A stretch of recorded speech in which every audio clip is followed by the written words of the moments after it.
Bueno, pues vamos a empezar porque si no, aunque falta todavía mucha gente, probablemente pues tendrá cosas que hacer. Vamos a seguir para acabar ya dentro de los, como me acaban de indicar, dentro de los plazos prudentes, ¿verdad? A la 1:30 en punto acabamos. Bien. No me acuerdo dónde estábamos, la verdad. Lo último eran los conceptos en las ideas, ciencia, técnica y filosofía. Ya. Bueno, más o menos bien. Sí que entonces bien. Pues simplemente la cuestión está que efectivamente las ideas, que las entendemos como algo que desborda cada área conceptual, ¿verdad? Un ejemplo rápido. Estructura. El término estructura, por ejemplo, para decir una cosa muy en música. Estructura, pues yo recuerdo que hace muchos años dimos un curso sobre estructuras en la facultad. Hace 40 años igual, ¿no? Y llamamos pues a geólogos, a médicos, a cristalógrafos, y entonces pues cada uno a geógrafos, pues uno decía la estructura en geografía, la estructura de las ciudades. Otro hablaba de la estructura en cristalografía, y así sucesivamente. Entonces, la idea de estructura, ¿quién la trataba? ¿Verdad? Resulta que la estructura no era ni geológica, aunque era geológica, y cada uno, ni era matemática, estructuras matemáticas, es decir, viniendo de matemáticos. Entonces, o era geológica, matemática, era cristalográfica, entonces era sociológica, musical, estructuras musicales. Entonces, ¿qué era la estructura? Pues es una idea. Es decir, porque desborda cada uno de los conceptos. El concepto de estructura de un músico pues está ya acuñado y dibujado para que sirva para diferenciar cosas de ese recinto, distinto del cristalográfico, etcétera, pero el conjunto, ¿qué es, verdad? Claro, dirán, no, es matemático, bueno, o es lógico, bien, lo que fuera. Es decir, que esta es la idea, el criterio básico de definición entre conceptos e ideas. Por tanto, claro, los conceptos son mucho más seguros en principio, se mueven con mucha más seguridad, y las ideas pues son mucho más indeterminadas en principio y mucho más difíciles de tratar, esa es la cuestión. De eso hablaremos a continuación. Bien, entonces el problema era, si esta filosofía de la que estábamos hablando va referida a recintos profesionalizados, como decíamos, conceptualizados, como puede ser la música, el derecho, etcétera, el Estado, si va referida a estos recintos, pues entonces, ¿cuál es el criterio para determinar que estos recintos son o no son de interés filosófico? Esa es la cuestión. Bueno, hay un texto que hemos citado muchas veces, y es casi obligado en este contexto a citarlo, que es un texto de Platón en el Parménides, cuando le pregunta a Sócrates joven a Parménides ya viejo. Le dice, y entonces, Parménides le dice a Sócrates joven, entonces, si hay ideas de todo, y las ideas de que habla Parménides son muy parecidas a las que aquí hablamos, ¿verdad?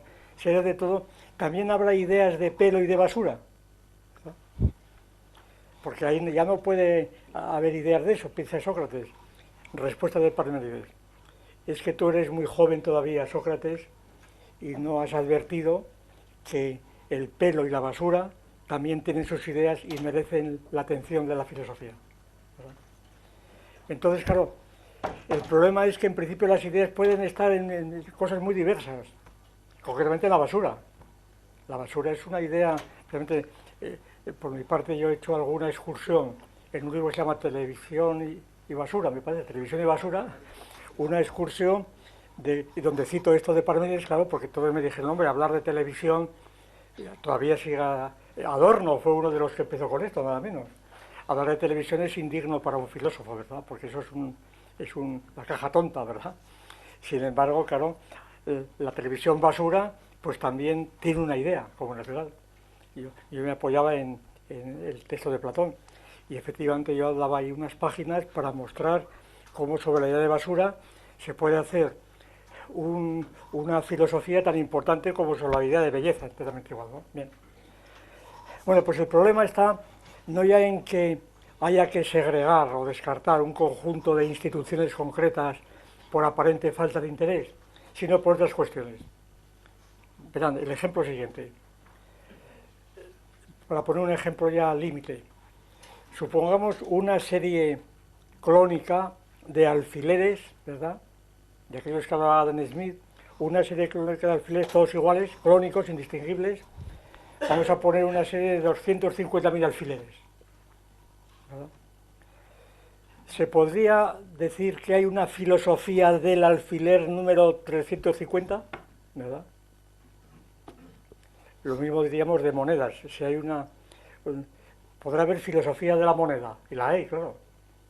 Pero si hay una acuñación de monedas de 250 millones de monedas, ¿se podrá dar una filosofía de la moneda número 450.000 de la serie?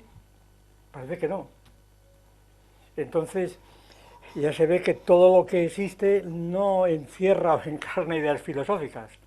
En este caso, pues sí, porque se ve claro por la condición de crónico que le hemos puesto. Es decir, si este alfiler es indiscernible del otro, pues ¿por qué vas a hacer filosofía de este y del otro, verdad? En todo caso sería la filosofía de toda la serie y a lo sumo de todas las monedas. Y entonces ya la filosofía de las monedas pues ya es un tema y hay una filosofía de la moneda. En el caso que nos ocupa, es decir, realmente la música es un arte o lo que fuera que encierra o encarna o tiene que ver con algunas ideas características, esa es la cuestión. Sea porque emanan de ellas, sea porque se pueden aplicar a la música ideas de un modo característico, porque si no, la filosofía de la música es igual que cualquier otra. Por ejemplo, si la filosofía escolástica tradicional, la idea fundamental es la idea de ser, el ser, claro, pues ser tanto es el alfiler como la quinta sinfonía, como el Partenón, ¿verdad? Todos son seres. Entonces, a todos podríamos aplicar las ideas generales del ser, la idea general del ser, pero entonces la aplicación al Partenón, a la quinta sinfonía, lo que fuera, sería indistinguible una de otra, sería aplicar la misma plantilla a todo. Hace falta entonces que aquellos núcleos en torno al cual se hace una filosofía tenga alguna conexión especial con esas ideas que decimos, hasta el punto de que esas ideas broten de esos núcleos y no al revés, que broten de esos núcleos, que emanen de esos núcleos. Y claro, no es tan fácil eso. Tenemos que hablar de esto porque es fundamental este asunto. Tenemos que hablar de hasta qué punto pues todas las ideas proceden precisamente de núcleos de este tipo y no al revés, ¿verdad? Es decir, el arte, por ejemplo, ahora volviendo ya a la crítica, el concepto de arte es un concepto taxonómico al principio, es un concepto taxonómico. Es decir, el arte, no, cuando se dice es que yo soy artista, bueno, pero ¿de qué es usted artista? ¿Es escultor, es músico? ¿De qué es usted artista? Porque claro, el considerarse artista es excesivo, ¿verdad? Será usted músico, pero usted no tiene nada que ver con la escultura, entonces diga que es músico, diga que es escultor. Soy artista. Está usted inmediatamente ya elevándose a un concepto taxonómico que no tiene una profesión determinada. ¿Se da cuenta de lo que quiere decir la institución? No hay, aunque haya un colegio de artistas y lo que fuera, o como hay sociedad de autores, pero en fin, eso no tiene nada que ver. Como hay sociedad de libreros, es lo mismo que pasa, pero son ideas mentirosas, fantásticas. Todo el mundo recordará lo que es la fiesta del libro. Fiesta del libro. Pues la cantidad de conferencias que nos ha tocado dar sobre el libro, ¿verdad? La fiesta del libro. Y yo siempre preguntaba, es que vamos a celebrar la fiesta del libro. Digo, ¿de qué libro? ¿No? La fiesta del libro, ¿de qué libro? Porque si es la fiesta del libro como libro, es muy distinto. Si es un libro de poesía, un libro de cemento armado, un libro de matemáticas, ¿de qué libro habla usted? Ah, bueno, esto es, no, usted como librero, claro, es el libro. Usted da igual una cosa a otra con tal de que se venda, pero aquí el libro como institución es muy distinto, porque el libro tiene que ver con los libreros, efectivamente, y con los fabricantes de libros, con los editores, etcétera. Pero entonces es otro concepto distinto. Entonces, ¿qué resulta? Que los contenidos del libro quedan extraídos, quedan en principio extraídos, es lo mismo, tanto es un libro uno como otro. pero esto autoriza para considerar que todos los contenidos del libro forman una sola entidad por el hecho de que participen de un instrumento común que es el libro, en la forma de expresión. Pues no, en absoluto. Ahí vemos cómo bajo una apariencia de estructura común, que no tiene nada que ver en principio con los contenidos, o muy poco, se encierra una diversidad total de unidad puramente taxonómica. No ocurría lo mismo con la música, ¿verdad? Bien, entonces, claro, la cuestión es esta, que parece que se exige, pues un poco, vamos a utilizar otro tecnicismo, pero muy corriente, parece que se exige que estos núcleos de que hablamos tengan ideas ideográficas, la terminología de Winkelmann, de Windelband, que contraponía lo ideográfico a lo nomotético. Por ejemplo, nomotético, ejemplo de Ricker, nomotético es lo que ofrece leyes generales, universales. Ejemplo que ponía él, el embrión de pollo de la embriología de Wolf. Bien, los embriones de pollo pues son iguales en este pollo y en otro, en principio, son prácticamente iguales. Igual a coger un pollo que otro. Entonces, son pollos, diríamos, clónicos. Entonces, el estudio del embrión de pollo es nomotético. Lo que se dice de un embrión de pollo bien analizado, en principio se dice de los demás, de un pollo de cierta especie, etc. Ahora, si decimos la serie de los papas del Renacimiento, esa serie de los papas es ideográfica, no ha habido más que una sola serie. Y esa serie es individual, irrepetible, por lo tanto es ideográfica. Bueno, pues aplicando esto a las ideas, aquí lo que se requiere al parecer es que las ideas fueran ideográficas, lo que pasa es que no en el sentido, pero vamos, esto vamos a dejar este asunto porque esto nos lleva a otro lado. Estas ideas ideográficas, la distinción de Ricker está fundada en la lógica de Aristóteles, ¿verdad? De las clases distributivas. Y por eso es una distinción completamente engañosa, porque está enmarcada dentro de la distinción de las clases de Aristóteles y de los escolásticos. Y que contrapone lo universal a lo individual. Pero lo que llamamos individual, lo singular incluso, lo irrepetible, pues eso es también un concepto tan abstracto como lo universal. Por ejemplo, el Escorial es individual, no hay más que un solo Escorial. Pero eso no quiere decir que sea singular e irrepetible, porque el Escorial lo ve mucha gente, por consiguiente tiene una universalidad noética. Todos los capítulos del Escorial tienen, entonces el Escorial es universal y cuanto lo han visto, las fotografías del Escorial, las perspectivas de donde se ve el Escorial son distintas, las conexiones del Escorial con otras cosas, entonces resulta que el Escorial es un término de una relación que, como se relaciona con otros muchos, empieza a ser universal por respeto al dominio de esa relación. Entonces, la distinción de lo idiotético y lo nomográfico o nomotético va por otro lado. Y entonces, lo que parece que se puede pedir a los núcleos en cuestión que justifican el rótulo de filosofía de, que sea una filosofía pues mínimamente organizada, sistemática, pues es esta, ¿verdad? Bien. Bueno, vamos a dejarlo así la cosa porque esto queda muy esbozado, pero en fin, no hay tiempo de más. Bien. Entonces, suponiendo que la filosofía de la música tenga unos ciertos contenidos, el problema sería decir, bueno, ¿y de qué trata la filosofía? ¿Cómo se puede definir? Bueno, voy a leer un ejemplo de definición de un autor muy conocido, autor de un atlas que ustedes conocen de sobra, sin duda, el Atlas de Música alemán de Ulrich Michel, que está traducido, Atlas de Música, que da esta definición de música. Claro, porque el final de la historia que estábamos contando, cuando la filosofía empieza en el siglo XVIII, etcétera, o el siglo XIX, Mazzini, etcétera, va incrementándose y termina ya siendo reconocida académicamente como una disciplina más al lado de otras. E incluso, pues, como vemos, incorporada en los planes de estudio de los conservatorios superiores, etcétera. Se empieza siendo ya reconocida como una disciplina académica, bien. Y entonces, en este contexto, el Atlas de Ulrich define así la filosofía de la música. Agárrense con la definición, que yo la he consultado con algunos y quedan tan contentos. Dice, la filosofía de la música interroga a la música acerca de su naturaleza esencial. Ahí se ve que es un alemán, pero naturaleza esencial, en este aspecto es totalmente autónoma, pero refleja sistemáticamente objetivos y situaciones históricamente determinadas, en la mayor parte de los casos, o bien probablemente determinadas por la musicología sistemática. Esto sí que es un embrollo completo, esto no hay que lo entienda, totalmente ininteligible. Es decir, bueno, se puede saber por dónde va, ¿verdad? Vamos a ver, dice, acerca de la naturaleza esencial de la música. Claro, como no ha definido qué es la naturaleza esencial, no sabemos lo que es la naturaleza esencial. La naturaleza esencial de la música. ¿Y qué quiere decir con esto? Supongamos que esto lo lee pues Attali o Cerzán.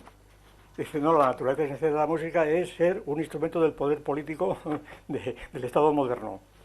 Entonces, esta definición dice, hombre, entonces tiene sentido, porque se ha dicho lo que es la naturaleza esencial, suponiendo que sea esa teoría.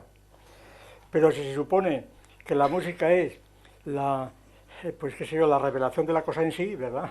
Que decía Schopenhauer, entonces es cosa de decir lo que quiere decir, que seguramente va por ahí este hombre, ¿eh? Pero eso vamos a dejar aparte.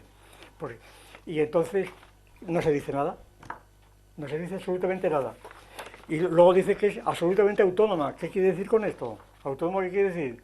Que puede alguien hablar de la música sin haber oído un solo concierto, ni haber puesto las manos sobre un piano o un violín. Absolutamente autónoma. Eso todavía es idealismo puro. Es el idealismo que parece que está disuelto en la sangre de tantos pensadores alemanes, ¿verdad? Entonces lo de autónomo, que es otra metáfora política, no tiene sentido. Entonces esta definición no tiene sentido. Sin embargo, figura allí con la misma precisión y solemnidad como define lo que es luego la organología o la acústica musical, exactamente igual. La definición y ya está. No dice nada. No dice nada. Bueno, nos instruye, yo creo, para lo siguiente. Para saber, por lo menos la conclusión que yo saco, para saber que es imposible totalmente decir lo que es la filosofía de la música si no se tiene ya una filosofía de la música. Es decir, que fuera de un sistema filosófico no se puede decir lo que es la filosofía de la música. Se dirá pues cosas de ese tipo, ¿verdad? O bien se entiende por filosofía de la música, que esto es muy interesante, lo que se entiende, yo creo, habitualmente hoy día en España y en Europa y en el mundo. Cuando la expresión filosofía, lejos de replegarse, como dice, ya no hay filosofía, todo lo contrario, ahora la filosofía está más viva que nunca, más extendida que nunca. Pero bueno, ustedes lo saben, y si no, reflexionen sobre esto.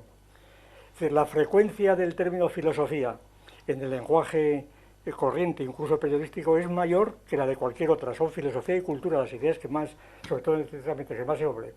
Es decir, muchas veces, y perdonen los ejemplos, son siempre los mismos, que son los que, bueno, se puede poner 40 esforzándose un poquitín, pero en fin. Filosofía, esto lo he oído yo últimamente con el motivo de la selección nacional de fútbol. Esta selección tiene la filosofía del 2-3-5. Bien, o sea, 2 en la defensa, 3 en el medio, 5 en la delantera. No, pues la filosofía del Betis es 3-5-2, ¿verdad? Bien. Esto constantemente, filosofía no digamos filosofía del tren de laminación de Ensidesa, filosofía de las tarjetas de crédito, constantemente, ¿no?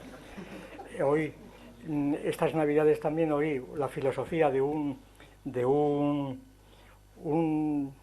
hostelero sevillano que decía literalmente, lo oía de él, le vi a él decirlo con todo aplomo, lo me decía, la filosofía de mi negocio se resume en 3 palabras: jamón, jamón y jamón. Bueno, pues bien, algo querría decir él, ¿verdad? Es decir, esa expresión de filosofía está muy extendida, vamos, todo el mundo. Precisamente como todo el mundo tiene su filosofía, por eso no hace falta estudiarla, ¿verdad? Están de más, que va, Platón y Aristóteles, yo tengo tanta filosofía como, bueno, y se acabó. Y lo que yo tengo vale tanto como lo que usted tenga, porque todos somos ciudadanos y bien, muy de acuerdo. Y estoy de acuerdo completamente, usted es tan filósofo como yo, o como cualquiera. Y que todo el mundo tiene su filosofía, siempre que no sea un débil mental. Lo que pasa es que esa filosofía no es siempre la misma. Es como si todo el mundo es músico, hombre, que todo el mundo ha silbado alguna vez, ¿verdad?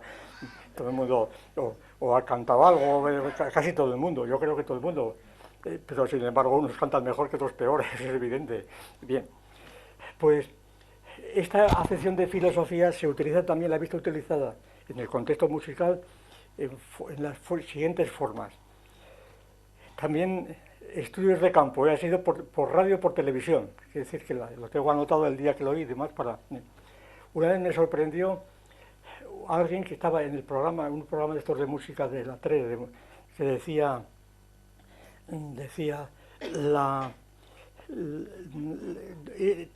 esta orquesta tiene la filosofía de la afinación de la orquesta en el primer movimiento. Me llamó la atención, filosofía de la afinación, y oí, no, la filosofía de la afinación del cuarteto en el tercer movimiento. Claro, algo querrían decir, yo no lo sé lo que querían decir, pero sin embargo lo querían decir con eso, si no, no lo dirían, claro, algo querrían decir. Pero que yo no lo entienda no quiere decir que no quisieran decir algo, habría que analizar lo que querían decir. Pero bueno, yo creo que si yo presento estos ejemplos y otros miles que se pueden presentar, es para diferenciar este uso, vamos a decirlo así, mundano de la palabra filosofía, popular de la palabra filosofía, que es un concepto taxonómico, en el sentido que recoge un conjunto de ocurrencias, de aforismos, de reflexiones sobre algo. Por ejemplo, si se dice, la música es el menos desagradable de los ruidos, pues esto es una filosofía de la música de Napoleón, ¿verdad? Pues Napoleón tenía esa filosofía de la música, que era el menos desagradable de los ruidos. Pues muy bien, es una ocurrencia que tuvo Napoleón, que a lo mejor tiene más trascendencia de lo que parece, pero bueno. Entonces, este conjunto de reflexiones, o la de Beethoven que hemos citado antes, la música es una revelación más alta que la filosofía. Bueno, bien, pues muy bien. Ahí sí que tiene mucha más miga, porque naturalmente Beethoven ahí está contraponiendo a la filosofía una revelación, y entonces está haciendo crítica de la filosofía, estableciendo los límites de la filosofía. Cuidado, la filosofía no es una sabiduría, por encima de ella está la música. De manera que esto ya tiene mucho más... en el fondo está ahí funcionando Schopenhauer, de algún modo. Entonces la idea de la reflexión de Beethoven ya tiene más trascendencia que la de Napoleón, o quizá menos, no lo sé. Pero en todo caso son reflexiones o ocurrencias o aforismos que están aislados, que no forman teorías, en una palabra, no forman ninguna teoría. Una teoría se supone que es, por lo menos, para definir la dominen, un conjunto de ocurrencias o de aforismos, si se quiere, y de conclusiones de estos aforismos que están trabadas mínimamente en proposiciones, ¿verdad? Que no puede ser un aforismo, tienen que ser varios, por lo menos. Si usted quiere que sean aforismos o ocurrencias, que sean ocurrencias, pero que estén trabadas de algún modo, que estén concatenadas de algún modo. Y entonces ya se formará una teoría proposicional en proposiciones, ¿verdad? Y entonces ahí se puede hablar ya de una filosofía proposicional. Bien. Pero una teoría. Y entonces, claro, pero estas teorías resulta que pueden ser de muchas clases, ¿no? Estas teorías, el hecho de que sea una teoría no quiere decir que sea una teoría filosófica, porque una teoría puede ser científica, una teoría puede ser metafísica o teológica y puede ser filosófica. Ejemplos, también muchas veces los hemos puesto. Si yo digo teoría de la relatividad, es una teoría científica, se supone física, ¿no? Si digo teoría de la transustanciación eucarística de Santo Tomás, es una teoría teológica dogmática. Y si yo digo teoría de las ideas de Platón, es una teoría filosófica. Entonces resulta que la distinción, que el hecho de ser teoría no justifica que sea filosófica. Puede haber una teoría puramente científica de la música, o presentarse como tal. Puede haber una teoría metafísica, como esta de Beethoven, que les decía, o de los pitagóricos, y puede haber una teoría pues filosófica. La dificultad es determinar en qué momento. Y esa determinación depende del sistema que se elija, esa es la cuestión. Porque si se habla de la filosofía en abstracto, no tenemos absolutamente ningún criterio. Y aquí viene la labor de catarsis a la que yo me refería al principio. Es decir, que todo el mundo dice, bueno, yo tengo mi filosofía de la música, muy bien, pero a ver, explíqueme en qué consiste, ¿sabes? Porque su filosofía de la música, o la filosofía que cada cual tiene, aquello que decía Bersón, Dice, todos tenemos dos filosofías, decía Bergson, la nuestra propia y la de Spinoza. Decía, ¿verdad? Bueno, pues aquí todos tenemos una filosofía de la música, la nuestra propia y yo qué sé, la de Adorno o de Schopenhauer, lo que fuera, ¿verdad? Bien. Pero entonces, esto es un modo de hablar, de un modo completamente, a mi juicio, ligero, que no sirve para entendernos, sino para confundirnos, para creer que decimos algo y no decimos absolutamente nada. Porque, por lo menos yo parto del supuesto, de que en este terreno de las ideas, si bien no se puede llegar, como sería el deseo de todos, pues a una especie de geometría de las ideas, ¿verdad? Si uno debe aproximarse en lo posible a ellas. Es un terreno donde tampoco hay libertad absoluta para decir lo que se quiera. Hay una serie de conexiones y de segregaciones que son muy firmes, de concatenaciones que se pueden perseguir, y eso es lo que forma el sistema filosófico. Entonces lo que nosotros intentamos es precisamente el tratar de establecer un sistema, una teoría filosófica de la música, una teoría sistemática, porque si no, no sería teoría, claro, sistemática de la música. Y no desde en abstracto, sino desde el materialismo filosófico. Desde un sistema especial que es el que mantenemos nosotros, el sistema de materialismo. No se asusten por la palabra materialismo, que no es el materialismo grosero del que se habla por ahí, ¿verdad? Sino que el materialismo se opone sobre todo al monismo y al idealismo, ¿verdad? Y para alguien que no esté metido en estos asuntos, lo más parecido a la palabra materialismo pues puede ser pluralismo racionalista, algo así, ¿verdad? Para no asustar al público. Es decir, no es un monismo.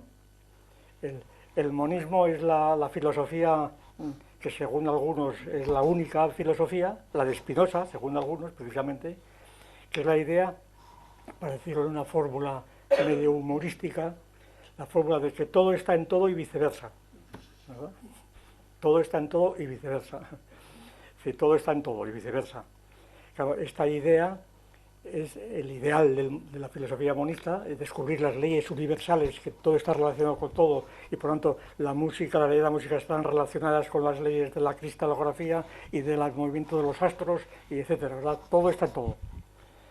Frente a esta concepción monista de la filosofía, se levantó precisamente Platón con su teoría de la simploqué, cuando Platón dijo que si se dice que todo está ligado con todo, no se puede pensar nada. Y si se dice que nada está relacionado con nada, tampoco se puede pensar. Es preciso establecer que algo está ligado con algo, pero no con otras cosas, y algo no está ligado con algo, pero sí con otras cosas.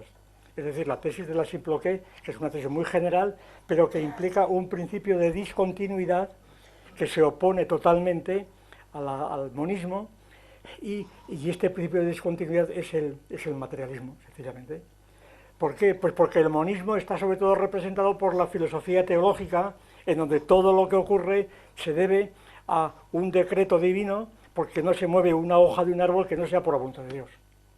Y entonces, este es el monismo teológico, es la forma de monismo más popular que podemos citar, ¿no? Y entonces, pero hay muchas formas de monismo.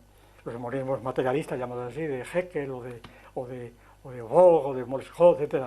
Ciertas formas de monismos que son ateos, pero siguen siendo tan monistas como nosotros. Entonces, el pluralismo es esto, la teoría de Platón de la simploqué. Y al mismo tiempo, la tesis de que entre estas pluralidades, esta multiplicidad constante de cosas, inagotable, pues hay ciertas conexiones racionales que son inteligibles. Y una de ellas puede ser la música, esa es la cuestión. Bien, y de aquí obtenemos, ya pasamos al último tramo de esta exposición, de aquí obtenemos, bueno, resaltando algunas cosas porque sería abundar, bien, el objeto el programa del curso, que en dos palabras sería el siguiente. El programa del curso, pues el curso estaría destinado a exponer esta teoría filosófica de la música, determinando que sea filosofía y que no lo sea, pero eso lo dejamos para más adelante.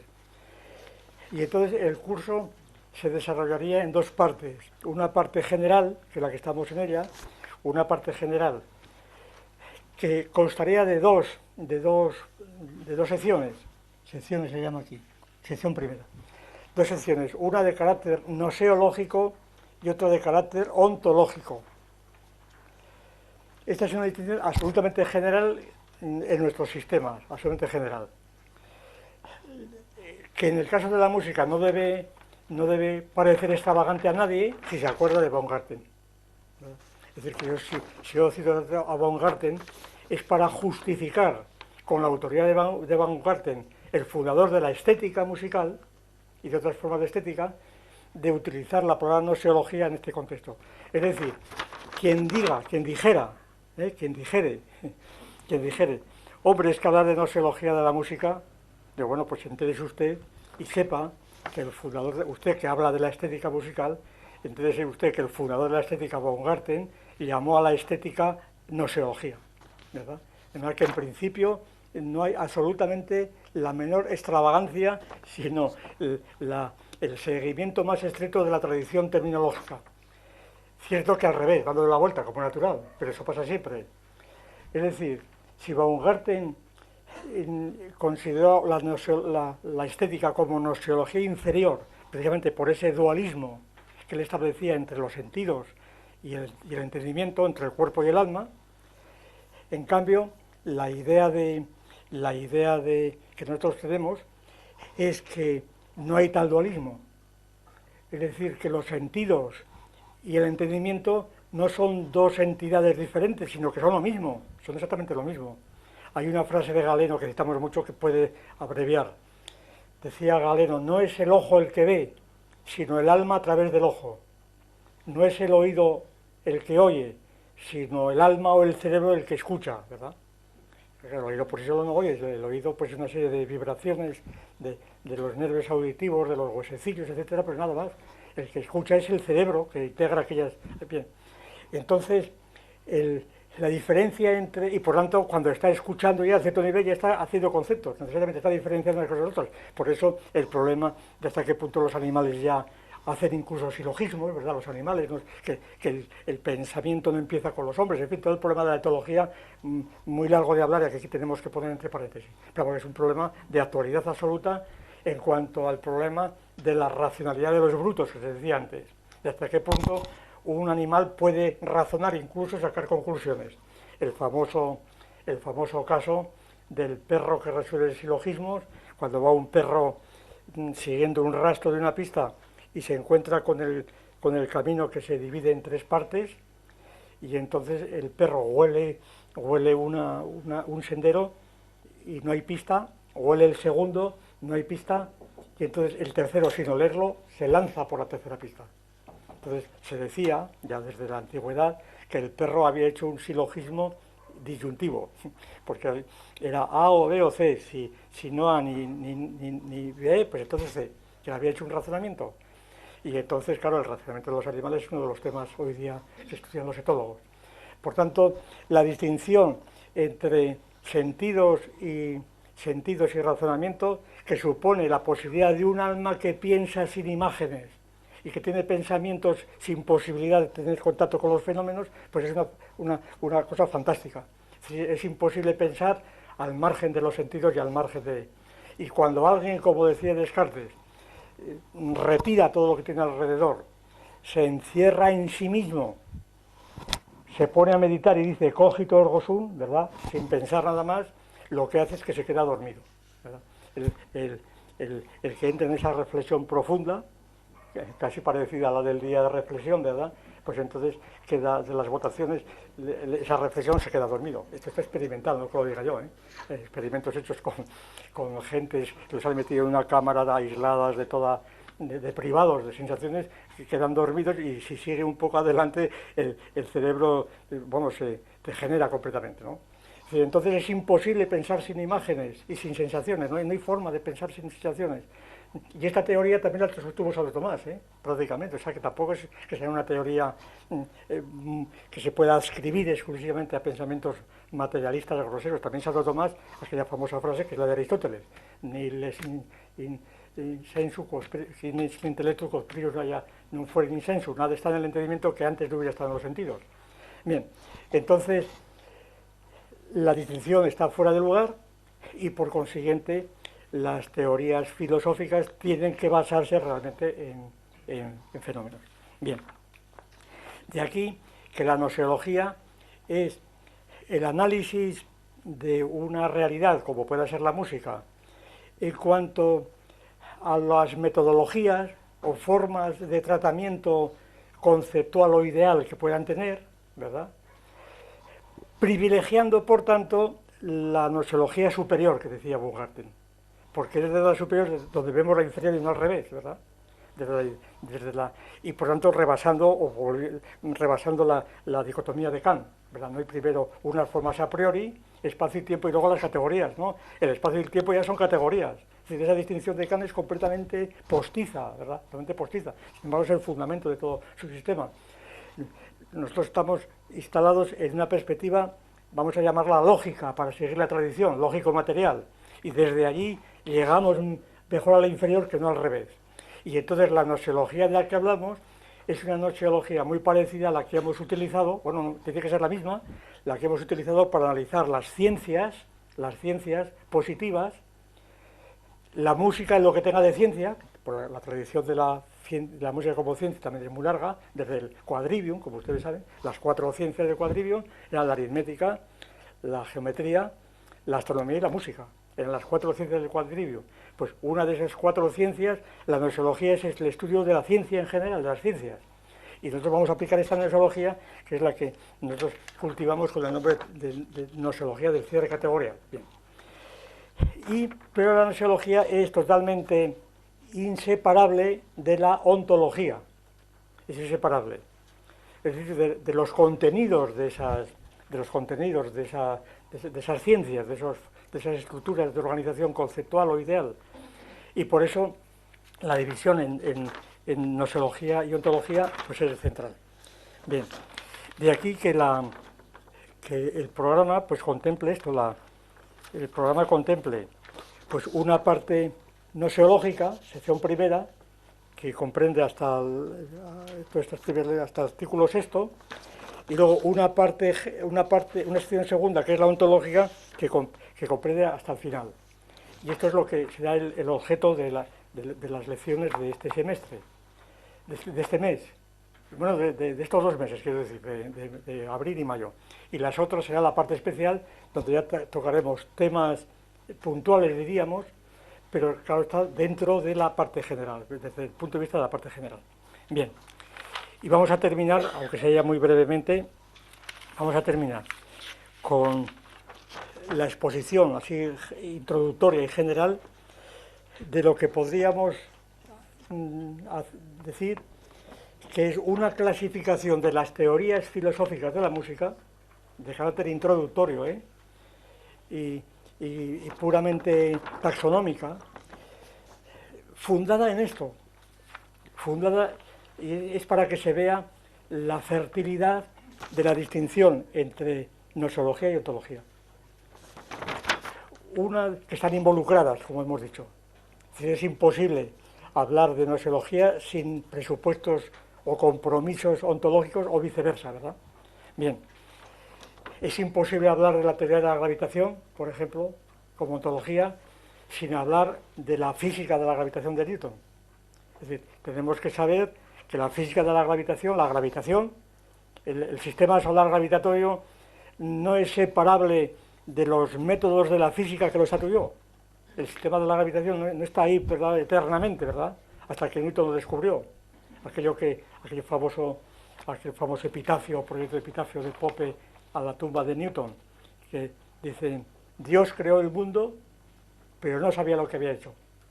Y entonces dijo: sea Newton, y todo fue luz, ¿verdad? Es decir, entonces la idea del sistema solar gravitatorio pues es una realidad, la suponemos tal, pero es indisoluble de las leyes de la gravitación de Newton. Bien, pues las leyes de la gravitación de Newton, tal como su origen y su estructura, es gnoseología. La gravitación real es ontología. La involucración es total, como vemos. Bueno, pues se trata de ensayar una clasificación de las teorías filosóficas sobre la música fundada en esta involucración, ¿verdad? En esta involucración. Y casi voy a anunciarla porque si no, no terminamos y hay que terminar como sea. Bien. La involucración, el fundamento es el siguiente. Decimos que todas las teorías ya las hemos más o menos definido como sistemas de proposiciones procedentes de ocurrencias, de aforismos, de lo que sea, de observaciones más o menos trabadas y que pueden ser filosóficas, científicas o lo que fuera. Bien, entonces, o filosóficas. Entonces, desde el punto de vista noseológico, estrictamente noseológico, la clasificación fundamental, según lo que hemos expuesto, sería la clasificación entre teorías que se aproximan, que gravitan, ya que hemos hablado de Newton, que gravitan hacia los conceptos, aunque los rebasen, teorías que gravitan hacia los conceptos, es decir, teorías que tienen una orientación, vamos a llamarla positivista, y teorías que huyen de los conceptos, que creen que no son necesarios los conceptos. Bueno, no sé qué pasa. El folio y el micrófono. Ah, bien entendido. Ya. No veía la conexión y me parecía milagrosa, bien. Entonces, y teorías que son, ya digo, que no son positivas, que son incluso antipositivas, anticientíficas, ¿verdad? Y en tercer lugar, pues teorías que son filosófico-positivas, por así decirlo. Esta es una clasificación muy general, pero que luego vamos a ver cómo tiene su fundamento. Por ejemplo, pues teorías positivistas o definiciones de orientación positivista, claro, porque la clasificación está hecha desde la filosofía, pero reconociendo que las ideas siempre vienen de conceptos y que tengan más o menos tendencia a mantenerse en los conceptos, aunque esos conceptos estén a su vez ya envueltos en ideas, ¿verdad? Por ejemplo, he escogido dos definiciones de música de dos diccionarios recientes alemanes que dice así. Uno dice, vamos a ver, música es, dice es la organización totalmente sistemática y conceptual de los fenómenos sonoros. Ahí se ve claramente, el autor ha hecho el recinto de lo que suena y entonces aquello es música. Es organización, eso es la música, no la filosofía, no la música, pero está organizando y esa definición ya es filosófica, claro. Ya es filosófica, aunque quiera, bien.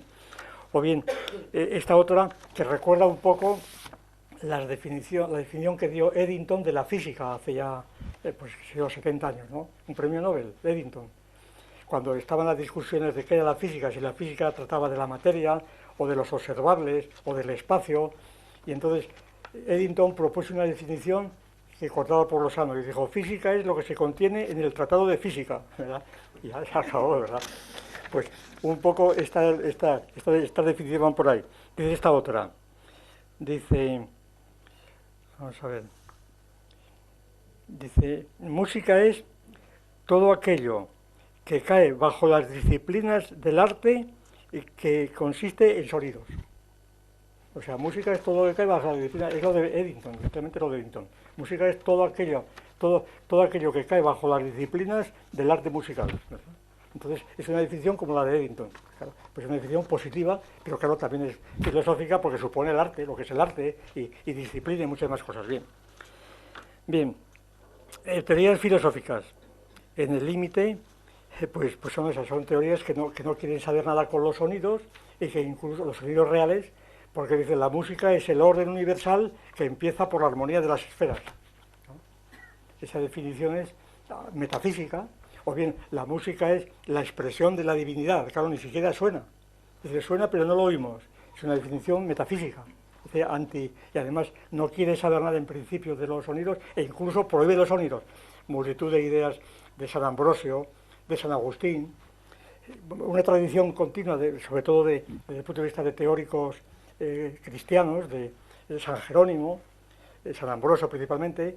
Pues hay multitud de textos en donde efectivamente advierten, San Juan Crisóstomo advierte que la música es muy importante para la religión, pero que conviene no caer en el cultivo gozoso de los sonidos y de los instrumentos, porque esto ya es pura materialidad, ¿verdad? Es cosa de los sentidos, es un placer que está prohibido. El verdadero cristiano debe escuchar la música, la iglesia se extendió cantando, que decía San Juan Crisóstomo, pero atención, que si nos quedamos en los sonidos y en el placer que producen, perdemos el contacto con la divinidad. Y entonces la música debe ser una ocasión simplemente para, lo mismo que pasa, es un poco de la música lo que está en todo el arte plástico musulmán con respecto al antropomorfismo, ¿verdad? El iconoclasmo, una palabra. El arte es muy peligroso porque puede atraer al plano sensible lo que es suprasensible, es la cuestión. Y claro, es el iconoclasmo, en el fondo la iconoclastia, la destrucción de las imágenes, de los símbolos y por tanto también de la música, la muerte de la música como algo que se opone realmente a esto. Es una idea que está dentro, curiosamente, la iconoclastia es de origen religioso, que es lo más curioso. No es que sea en el caso de las artes plásticas es evidente, el iconoclasmo, pues saben ustedes que fue un movimiento bizantino, León III, contemporáneo de Alfonso II aquí en Oviedo, y entonces, es más, yo he sugerido como hipótesis, vamos, puramente eso para los historiadores, que la Cruz de los Ángeles de Oviedo, que los ángeles que vinieron eran dos artesanos bizantinos que los expulsaron de Bizancio, que vinieron por aquí buscando trabajo, ¿verdad? Porque allí no podían vivir de su oficio porque estaba prohibido, habían arrancado todas las imágenes de Cristo, etcétera, de los santos. Bien. Entonces, este iconoclasmo es de origen religioso, y lo mismo pasa en la música leyendo textos de estos padres que he citado, y otros muchos. Bien. Y luego teorías filosófico-musicales, pues las que intentan más o menos pues estar en contacto con los conceptos, pero sabiendo que lo están rebasando, etc. Bien. De la perspectiva ontológica, pues la clasificación principal, que creo que está tomada sobre la realidad, también una clasificación muy esbozada y muy grosera, pero define orientaciones muy claras, como ahora van a ver. Primero, un conjunto de teorías filosóficas de la música de orientación subjetualista. Nosotros hablamos de subjetual y no de subjetivo, porque subjetivo tiene un componente que es impertinente para estos objetos. El subjetivismo supone un concepto de sujeto interno, inmanente, etcétera, que no tiene en principio nada que ver con el cuerpo. Y el subjetualismo supone el cuerpo del sujeto, un sujeto corpóreo. Es decir, cuando un músico está tocando el violín, pues está tocando con su cuerpo. Es decir, entonces, todo lo que se diga de su espíritu, de su alma, es muy subjetiva su interpretación, muy subjetiva quiere decir muy personal, muy individual, pero su subjetividad era de su cuerpo, ¿verdad? El modo de poner el arco o de pulsar las cuerdas o lo que fuera. Es decir, su subjetividad es subjetualidad, es determinable pues desde su corporeidad, como sujeto corpóreo. Eso le llamamos subjetualidad. Y objeto, hablamos de objetualidad por la misma razón. Bien, entonces las teorías ontológicas principales de la música, del primer ontológico, serían teorías subjetualistas, que atienden sobre todo a los fenómenos subjetuales de la música, las teorías objetualistas, que atienden sobre todo a los fenómenos objetuales desligados del sujeto, como pueden ser los propios sonidos, una grabación de música en una cinta o lo que fuera, pues la grabación está totalmente separada del cuerpo, porque ya suena por ahí, no sabemos de dónde, ¿verdad? Suena de una radio, que no vemos a un músico ni lo podemos ver, porque ha sido ya cristalizada en una grabación totalmente distinta del sujeto. Y teorías complejas que tienen en cuenta las dos cosas a la vez. Bien, pues ahora la clasificación se obtiene cruzando estos dos criterios, el nosológico y el ontológico, cruzándolos, os viene, para hablar en términos de Boole, desarrollando una clasificación por medio de la otra, desarrollando las tres clases primeras por las segundas, y entonces si os pide esto, me voy a limitar a leerlo porque si no, esto es imposible ya. Es todo esto que duraría otra hora para exponerlo. Simplemente un esbozo general y ya nos referimos a ello. Entonces la clasificación sería, de las teorías filosóficas sobre la música, habría posibilidad, creo, de distinguir tres grandes grupos A, B, C de teorías filosóficas sobre la música. Grupo A, teorías filosóficas de la música de orientación positivista, ¿verdad? De orientación positivista. Eso no quiere decir que sean científicas, porque entonces no estaríamos hablando de filosofía. Quiere decir que tienen esa orientación que se acusa después en el estilo, en el modo de tratarlos, en los ejemplos puestos, en fin, en lo que no se habla. Y dentro de las teorías de orientación positivista, concepto noseológico, distinguiríamos A minúscula, teorías de orientación subjetualista, dentro de esas teorías, bien, con dos versiones, una psicologista, una de orientación psicologista, y otra de orientación sociologista. El sujeto individual o social. El sujeto social es tan sujeto como el individual, claro, es un sujeto. Bien. Como teorías de referencia, para citar ejemplos clásicos, claro, para tener la seguridad de que abordan a todo el mundo. Psicologistas, yo he citado aquí teorías de referencia. La tradición de Epicuro y el hedonismo, para quien la música es sobre todo aquello que produce placer por medio del oído. La música es algo un arte destinado a producir placer, que es el objeto de los epicúreos, por medio del oído, ¿verdad? Es una filosofía de la música de tradición epicúrea, nada menos, pero que luego en el siglo XVIII estalla completamente, como saben, la música es esto y nada más, y todo lo que no sea esto es completamente estar fuera de contexto, según estos autores, esta filosofía de la música. La filosofía es placer obtenido por medio del arte musical. Y después, pues, por ejemplo, he recogido alguna distinción, por ejemplo, una muy famosa de Adam de Fulda, siglo XV, en su tratado de música, Edad Media, final de la Edad Media, donde dice: por muchas razones, dice Adam de Fulda, resulta que la música es de no poca utilidad para los estados del alma. Suponemos que el primer fin de la música es el placer y el segundo es ahuyentar el dolor, ¿verdad? Una definición de la música totalmente psicologista, subjetualista, ¿verdad? Otro ejemplo también muy famoso que he puesto es el de Marmontel. Marmontel es un enciclopedista, autor de varios artículos en la enciclopedia, la de Diderot, ¿verdad? Este es el artículo sobre lo bello, y Marmontel es uno de los autores del 18 clásicos de teoría de la música. Y dice, en un ensayo sobre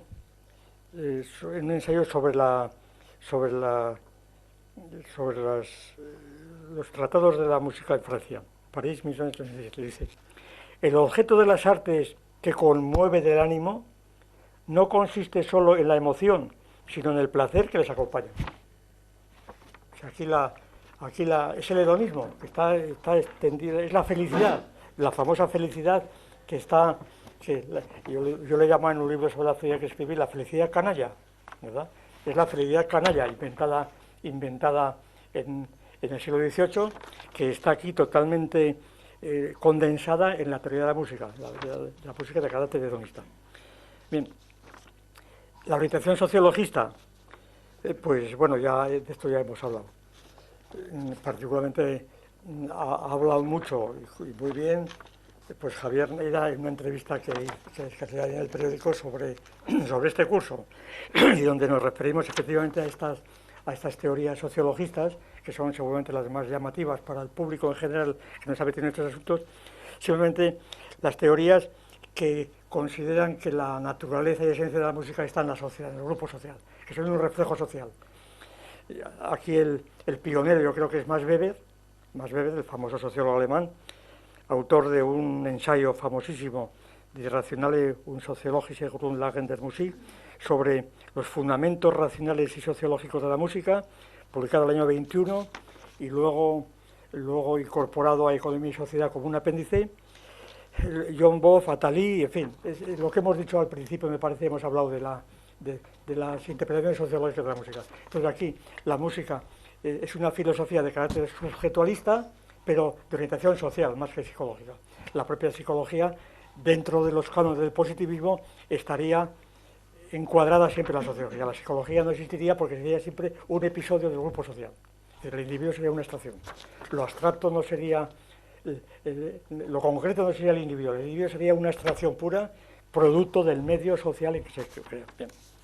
Entonces, aquí tendríamos las teorías de orientación subjetualista dentro del grupo A.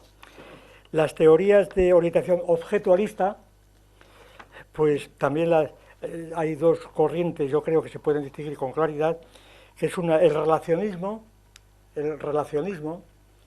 así le llaman algunos, que son teorías filosóficas que entienden que la música es algo objetivo, pero que no consiste en sonidos, sino en relaciones entre sonidos que no suenan. En relaciones entre que ya no suenan, claro. Del mismo modo que la relación entre dos cuerpos, la relación de espacio entre dos cuerpos, hay una relación de distancia que ya no es un cuerpo, ¿verdad? La distancia no es un cuerpo, que es una de las paradojas que más sorprenden al que todavía no se ha internado en los problemas filosóficos, que es lo que nosotros llamamos M3, la materialidad M3, pero en fin. Entonces, las relaciones de sonidos no suenan. Y yo aquí he puesto como ejemplo, pues Diderot, las lecciones para clavecín, ¿verdad? Y Principios de Armonía, de 1761, de Diderot, y otros muchos, ¿verdad? Donde Diderot es uno de los autores que más han insistido en que la música son relaciones, ¿verdad? Dentro de toda la teoría matemática de la época. Bien. Y por otra parte está el formalismo, pues el formalismo inaugurado por Harlin, bueno, más o menos teóricamente, pero he citado aquí algunos autores, pues por ejemplo Verón, Stravinsky, en la poética musical, etcétera, etcétera. Y luego teorías de orientación compleja, que tanto son, quiero decir que son teorías objetualistas, pero que no quieren saber demasiado tampoco con conceptos, ¿verdad? Entonces, teoría compleja, aquí he citado el libro de Convarié, la música, sus leyes y su evolución, un libro publicado a principios del siglo pasado, 1907, en Flammarion, un libro, nada, que pretende ser una filosofía, pues eso, bien. Y ya vamos terminando. Segundo grupo B, filosofías de la música de orientación metafísica, ¿verdad? De orientación metafísica. Teorías sujetualistas, lo mismo, la misma división, sujetualistas. Aquí pues incluimos a todo el idealismo romántico, claro, pero el más radical, el caso del humanismo de Beethoven, sobre todo el Beethoven de la Novena Sinfonía, el Wagner, la filosofía es la expresión de la humanidad total, ¿no? Pues claro, la Novena Sinfonía, el Abrazaos millones famosos, que ahora se ha hecho Abrazaos europeos, que también tiene gracia, ¿verdad? Cuando la Novena Sinfonía se ha tomado como himno de Europa, el Abrazaos millones, la oda de Schiller, resulta que es abrazaos los hombres millones, pero deberían ser los europeos, los demás que se pudran, ¿verdad? Pero bueno, la idea de la música universal es este subjetivismo, claro. Teorías adjetivistas, pues qué sé yo, que he citado transubjetivas, pues son tipo pitagóricos, Ansermet, Stockhausen, etc. Y teorías complejas, pues cito aquí sobre todo Hegel y Schopenhauer, porque claro, Hegel sabía mucho más música de lo que parece, y Schopenhauer era un experto, sabía mucho de música, vamos, de técnicos musicales. Entonces, no se pueden considerar metafísicas, aunque lo parecen, porque no. Cuando Schopenhauer está hablando de la música como la percepción en sí de los fenómenos, se está refiriendo ya a cosas muy concretas, y está analizando el significado del bajo continuo, y está significando, pues está analizando estructuras musicales muy precisas desde su punto de vista, de manera que yo creo que son teorías complejas. Y por último, teorías complejas, bueno, Hegel y Schopenhauer, ya he dicho. Y el tercer grupo, teorías de la música filosófico-positivas, pues son filosofías que muy difíciles de designar, no son tan precisas como estas otras, que están dispersas por muchos lados, que son muy distintas entre sí. Yo he citado aquí algunos nombres, Para dar una pista, por ejemplo, lo de Huxley, ¿verdad? El libro famoso de Huxley sobre la musicalidad, sobre lo bello musical, 1854, que es el fundador del formalismo, pues he citado también pues el libro de Boris Schaeffer, ¿verdad? Introducción al estudio de Bach, ensayo de una estética musical, de 1947, pues qué sé yo, los libros de Susan Langer, Filosofía, una nueva clave, ¿verdad? Una discípula de Cassirer, pues cosas de ese tipo, ¿no? O los libros, incluso cosas de Lévi-Strauss, del propio Fubini. Lo que ocurre es que Fubini, que como ustedes saben es un autor prolífico, vamos, es un verdadero océano, ¿verdad?, de sabiduría musical y autor de una estética musical, por cierto, una estética musical que yo conocía a Fubini como historiador, y digo, bueno, pues la estética de Fubini, por lo menos ya Fubini va a ofrecernos sus ideas estéticas, pero resulta que la estética de Fubini, pues que está publicada independientemente del traductor de Fubini, de los libros que están en Alianza y demás, pues es una historia de las ideas estéticas. De manera que se ve que Fubini otra vez se ha arrugado ante la estética musical y ha empezado que San Agustín, que San Ambrosio, y estamos siempre igual, ¿verdad? Siempre haciendo, es como cuando en un curso de filosofía te piden con la historia de la filosofía, que si los presocráticos están muy bien, pero es historia de la filosofía, no es filosofía. Y Fubini hace lo mismo. Muy bien, pues cesamos por hoy y la próxima octava, ¿verdad?, haremos una transportación. Muchas gracias. Muchas gracias.